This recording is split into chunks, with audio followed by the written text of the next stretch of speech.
Telegram-ის გაკეთება გადავწყვიტე სამწუხაროდ ომის დაწყებიდან უკრაინაში ომის დაწყებიდან 1 წლის თავზე იქამდე ბევრი მთხოვდა რომ გამეკეთებინა და რაღაც პასუხისმგებლობის აღება ასე ვთქვათ არ მინდოდა, იმიტომ რომ გავაკეთებდი მე გინდა არ გინდა გააგრძელო ხო, ვერ შეწყვეტდა, მაგრამ ბოლოს მაინც გადავწყვიტე, იმიტომ რომ Facebook-ზე მყავს და 40,000-მდე გამომწერი, თუმცა ასე ვთქვათ მათი შეიძლება ყველა მათგანს ამ რაოდენობით და ამ ინტენსივობით არ უნდოდეს ინფორმაციის მიღება. Telegram-ის შემთხვევაში კი მარტო ის არის შენი გამომწერი, ვისაც კონკრეტულად აინტერესებს სიახლეები, შესაბამისად სამიზნე აუდიტორია აქ უფრო გასაგები იყო და დღემდე მას შემდეგ რაც Telegram-ი გავაკეთე 2 წელია უკვე Telegram-ზე ბევრად მეტ ინფორმაციას პოსტავ ვიდრე Facebook-ზე.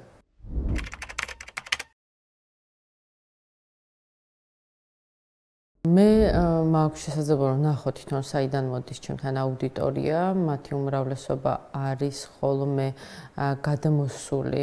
ან მსგავსი Telegram არხებიდან, ან Facebook-იდან. მე Facebook-ში ასე ვთქვათ აპინული მაქვს ჩემი Telegram არხი და ის ადამიანები შემოდიან და ვისაც აინტერესებს ინფორმაცია, მათ ხვდებათ რომ არსებობს ესეთი Telegram არხი და როგორც ხვდები ძირითადი ნაწილი იქიდან მოდის. ასევე არის შემთხვევები, როდესაც ერთმანეთს უზიარებენ, თქვა ჩემი გამომწერები, რაღაც სამეგობრო წრეებს ან რაღაც კონკრეტულ პოსტს აგდებენ ჯგუფებში თავის წრეში და მე იქიდან მოდიან გამომწერები, როგორც მე შემიძლია რომ ინფორმაცია მივიღო, ეს არის ძირითადი. მე არ მაქვს არც დაბუსტული ამის შესახებ ინფორმაცია, არც რეკლამა, ანუ ამის ასე ვთქვათ დაბუსტვაში ფული არასოდეს არ დამიხარჯავს და არც დიდად არ მომინდომებია რომ რაღაცა აუდიტორია განსაკუთრებული რაღაც მექანიზმებით მომეწვია. სამწუხაროდ Telegram-ს არ აქვს ამის მექანიზმი, რომ დაზუსტებით ვიცოდე, ვინ არიან ჩემი გამომწერები, მათ შორის იმის ნახვაც კი არ შემიძლია რეაქტებს ვინ აკეთებს, რითაც ვთქვათ ანუ არაადეკვატური რეაქცია როცა არის, ვთქვათ რაღაცა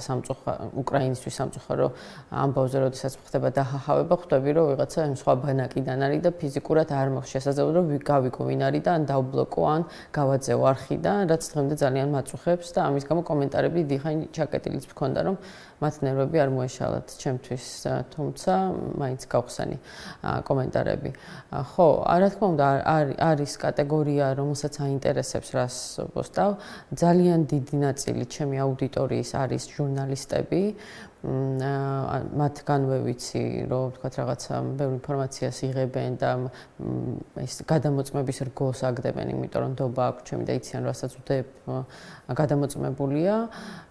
და ძირითადად ასევე არიან ის ადამიანები, ვინც უკრაინის ომთან დაკავშირებით თავიდან გამომიწერეს და მაინც უფრო მათი ინტერესი არის ეს რაღაც ეტაპზე, როდესაც საქართველოში გააქტიურდა რუსული კანონია, ეს აქციები, მაშინ ჩავატარე Telegram-ზე გამოკითხვა, ქონდა თუ არა ინტერესი, რომ აი ეს უკრაინის და საერთაშორისო ამბების და ისრაელის გარდა მეწერა ქართული ინფორმაციაც და რაღაც 50-50-ზე გაიყო მაშინ, რომ ესე დიდად არ იყო დიდი ინტერესი მაინდა-მაინც, თუმცა მე ჩავთვალე საჭიროდ რომ ხო, უნდა გამომეყენებინა ეს სივრცე რაღაცა ამ პროტესტის დროს, მათ შორის ძალიან ბევრმა ადამიანმა მითხრა, რომ როდესაც იქ თვითონ აქციაზე იმყოფებოდნენ და ესე ლოკალურად ხედავდნენ სიტუაციას, მე ვცდილობ რომ დამეწერა სად რა ხდება, საიდან მოვიდნენ სპეცდანიშნულების რაზმის თანამშრომლები, საიდან მანქანა ჩადგა და მე ძალიან ბევრმა აქციებზე მითხრეს, რომ აი ამ ინფორმაციის საფუძველზე მათ შეძლეს რომ გამოეხწია და თავი აერიდებინათ, აი რაღაცა ამისთვისაც ვიყენებ.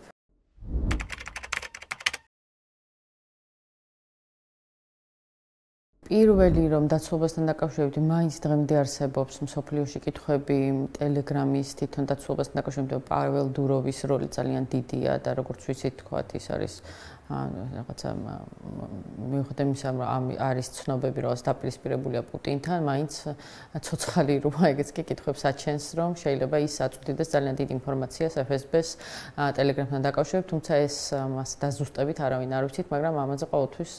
გვეფიქრება.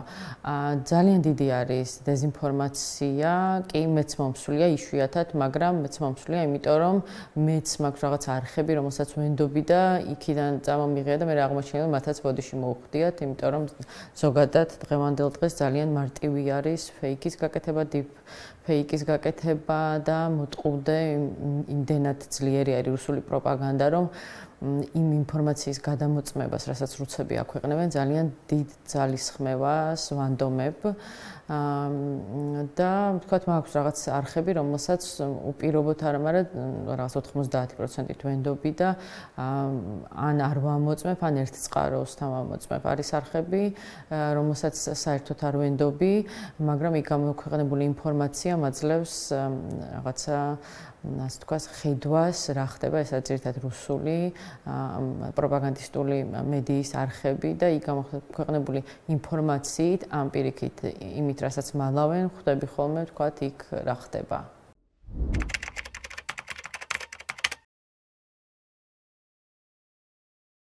დიდ მედიებს, ან ონლაინ მედიებს სიმართლე გითხრათ, რამდენიმე გამოწერილი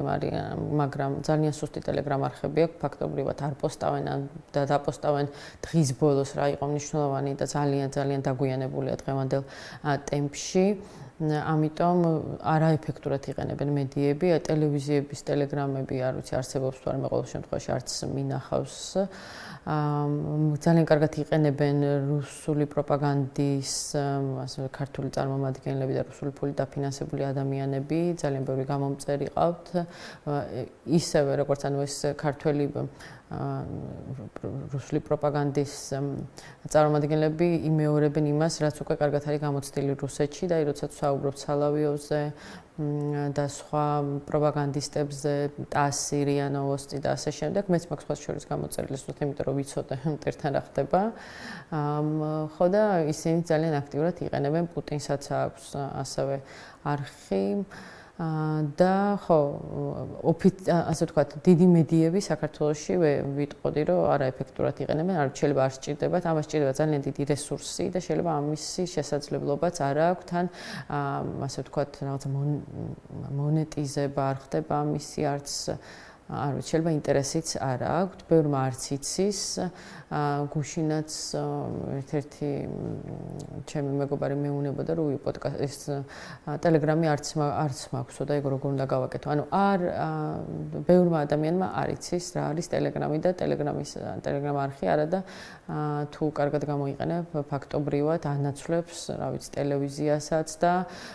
ყველა საინფორმაციო რაღაცა გამოშვების ყურების ნაცვლად შეგიძლია რომ უბრალოდ მთელი დღე იღებდე თუ სწორი არხები გაქვს გამოწერილი. გონია რომ ძალიან მნიშვნელოვანია და არასათანადოდ ფასდება მიუხედავად იმ ყველა